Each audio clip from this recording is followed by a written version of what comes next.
दिल को सता किसी के आनंद बैर करके, यानी कि आनंद से बैर करके, सुख से बैर करके यानी कभी सुख नहीं पाएगा बंदा। यदि किसी से ऐसी भूल हो जाए तो फिर विचार कर कर देखो, अपने अंदर में झांक कर देखो कि वो अंदर ही अंदर में कितना पश्चाताप करता है अपने करे हुए का, अपने कहे हुए का। वे कह नहीं सकते फिर उनके अंदर में, क्योंकि आवाज दो प्रकार की आवाज गूंजती है सबके अंदर। एक आवाज तो वह गूंजती है जो कि सत्य की अवहेलना करता है, सत्य को दबोचने की प्रयास करती है, वह भी अपने अंदर से आवाज उठती है। अगर नहीं किसी का चोरी करना, ये करना, वो करना, कर लो, फिर उसके साथ साथ अंदर से आवाज आती है भाई नहीं ऐसा नहीं करना चाहिए, ये गलत है, मैंने नहीं करना चाहिए, ये गरीब है, इसका धन ले लूंगा तो मैं इसका दंड भुगतना पड़ेगा। नहीं, इंसान के अंदर से भाव उठते रहते हैं। तो इसलिए भाई किसी को सताए ना करो, कि अपने को तगड़ा मान करके दूसरे को भी अपने गेल लगा करके तगड़ा बनाने की कोशिश करो। एक बुद्धिवान होगा दूसरा को भी बुद्धिवान बनाने की कोशिश करो, दूसरा निर्बल है उसको बलवान बनाने की कोशिश करो, विद्वान बनाने की कोशिश करो, धनवान बनाने, उसे युक्ति सिखाओ कि हम इसी युक्ति से आगे बढ़े, आप भी इसी युक्ति से आगे चले आओ। ठीक है नहीं? अपने ही पैर में क्यों मारता कुल्हाड़ी। इंसान जो है ना अपने ही पैर में ना जानते भी ऐसा कर्म कर लेता है जो कि न करने योग्य, फिर वो उसके पैर में कुल्हाड़ी का ही काम करती है, वो उसके अंदर जख्म हो जाता है, फिर वो उसका दुख भोगता रहता है। चलो खैर शब्द को यहीं छोड़ दो। साहब जी ने कही थी मीन मिरग पतंग गज अली एक एक विषयन आधीन, इस मानव को तो पाचो लगे क्यों ना हो मति हीन। पांच विषय है, शब्द स्पर्श रूप रस गंध। एक एक विषय के अंदर ये पांचों जो है अपने एक एक विषय में ही प्राण दे दिया करते हैं।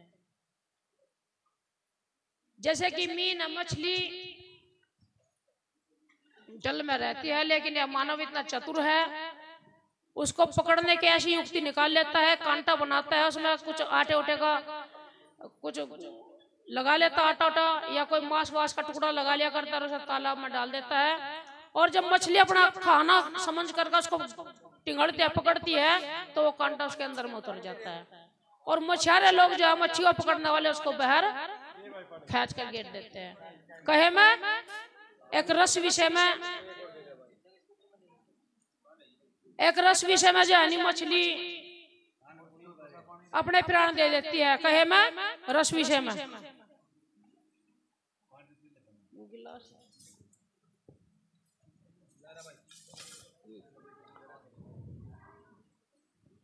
तो भाई रस विषय में मछली एक ही विषय में अपने प्राण दे देती है।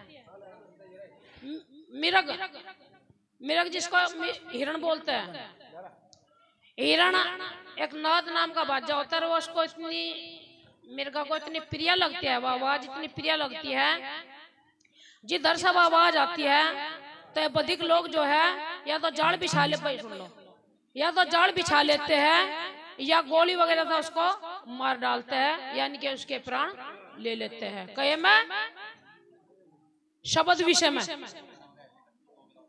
मछली को रस विषय में ले लिया, मछली ने प्राण दे दिए, और मिर्गा ने शब्द विषय में अपने प्राण दे दिए। पतंग जैसे कि अब जब गर्मी आ गई, आगे चमसा आएगा, अपने लट्टू सभी के यहाँ लगे रहते हैं, और आप देखे नहीं छोटे छोटे से बुनगे से कितने जानवर आकर लट्टू के ऊपर चिपकते हैं, तो उसको ये रूप बहुत अच्छा लगता है, वो उसको पकड़ने की, इसमें चिपटने की कोशिश करता है। उसको यह नहीं पता तो इसमें इसका लगता है तो मर जाएगा, अपने प्राण दे देगा, क्योंकि वो रूप विषय में इतना आसक्त है। वो इसमें जब चिपटता है लट्टू पे तो खुद ही उसमें झुलस कर मर जाता है।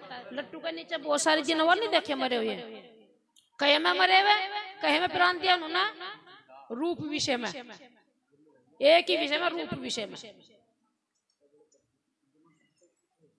गंध विषय में जैसे कि सूख की लकड़ियां रहती थी, जैसे तक ये लकड़ी रखी हमारी इस पे ऐसी कड़ी रखी, इनमें कीड़ा लग जाता है, कुचर कुचर कुचर कुचर करके वो बरीक बरीक बहुत बार उधर निकालता है। लेकिन जब वह गंध विषय वह फूल पर जाकर बैठता है भोरा, तो वह उसे फूल की खुशबू में इतना आसक्त हो जाता है, उसमें उड़ने की क्षमता नहीं रहती। सुबह फूल खिलता है, भोरा उस पर जाकर बैठ जाता है, और तू ही दिन अस्त होता चल जाता है, तो ही वो फूल जो है संकुट यानी क्या सुकड़ जाता है, और बोरा जो उसके अंदर ही अंदर में बंद हो जाता है। कहे मैं गंध विषय में या तो वो फूल टूट कर नीचे गिर जाता है, या तो कोई जानवर आता है उसको पैर के तले उसका ध्वंस कर देते हैं, या सुबेरी फूल चुगने वाले आते हैं, ऐसा किसी के मंदिर में ले जाकर चढ़ा देता है, वे उसको सबको गंगा जी में बहा देता है, किसी दरिया में बहा देता है, और सब जान जल प्रवाह हो जाता है। कहे मैं गंध विषय में। सप्रस विषय में, हाथी बहुत बलशाली जानवर होता है, उसका बलशाली कोई नहीं होता। बाकी इंसान के पास में इतनी, इसके पास में अकल है, विवेक है, विचार है, युक्ति है, चतुर है, यू चालाक है, यू इंसान है। यू अपनी चतुराई के आधार से हाथी पे को भी कंट्रोल कर लेता है, उस पर भी कब्जा कर लेता है, उसको भी अपने बंधन में कर लिया करता है। तो इस इंसान ने सोचा कि भाई हाथी वैसे तो कब्जे में आएगा नहीं, एक काम करा, उसने गड्ढा खोद दिया, और गड्ढा खोद कर उसके ऊपर एक घास फूस की एक ठटरी वो बना ली, छप्पर सा डालकर उसके ऊपर कागज की हथनी के आकार की एक ठटरी बना दी। जब कागज के आकार की ठटरी बना दी, तब हाथी आता है जंगल से बाजकर स्पर्श विषय में, और वह हथनी पे दौड़ता है। जब स्पर्श के विषय में आता है, तो जो है वो कागज की हथनी जो है टूट जाती है, और वो हाथी जो है उस गड्ढे में गिर जाता है। और या कुछ दिन उसको भूखा रखता है, डंडे भाले की मार लगाता है, उस पर गर्म तेल के छिड़के लगाता है, बेल बांधता है, और उसकी शक्ति छीन कर देता है। फिर उसको बाहर निकालकर सारा जीवन उसके जानी सवारी करता, अपना स्तर रोजगार चलाता है। कहे था इस प्रश्न विषय था। तो हमें सबको शिक्षा ले लेनी चाहिए। देखो 5 विषय है, 5 विषय छोड़ने की चीज नहीं होते, त्यागने की चीज नहीं है, न त्यागे जाते, इनमें सुधार किया जाता है। आंखों का काम रूप निहारने का, देखने का, देखेंगे, लेकिन चरित्र अच्छा बनाकर चलो, भाव अच्छे बनाकर चलो सबके प्रति, तो हम कभी भी जो है हार नहीं मान सकते। शब्द सुनने के लिए है, अच्छे शब्दों का प्रयोग करो, ऐसे शब्द सुनो, ऐसी वाणी बोलिए मन का पाक होए, औरन को शीतल करा आपा शीतल होए। ऐसी वाणी ग्रहण करनी चाहिए, ऐसी वाणी सुननी चाहिए, ऐसी जगह बैठकर ऐसे अच्छे बड़े बुजुर्गों के पास में बैठो, विचारवान विवेक वान के पास में बैठो, साधु गुरु के पास में बैठो, जो कि आप लोगों को अच्छी बातें सुनाए। आपके अंदर जो चंचलता है आती है वाणियों से, उन वाणियों को न सुनो, वे वाणी सुनो उन महापुरुषों के पास में बैठकर, जिससे कि आपके अंदर की चंचलता खत्म हो जाए, आपके अंदर एक अच्छाई आ जाए, और आप शीतल हो जाए। नाशका का काम गंध लेने का, लेकिन गंध को छोड़ दो, सुगंधी लो, ठीक है, अच्छी लो। जैसे कि हमने भोजन बनाया तो उसकी अच्छी महक आती है उसमें।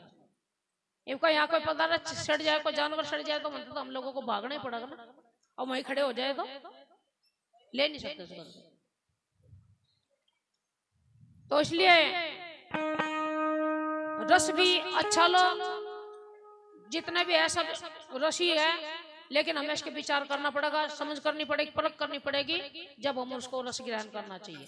जो बोले सो निर्भय जगत गुरुदास महाराज की जय। भाई की भी पौड़ी भर लेते हैं, बेटी की भी भर लेते हैं।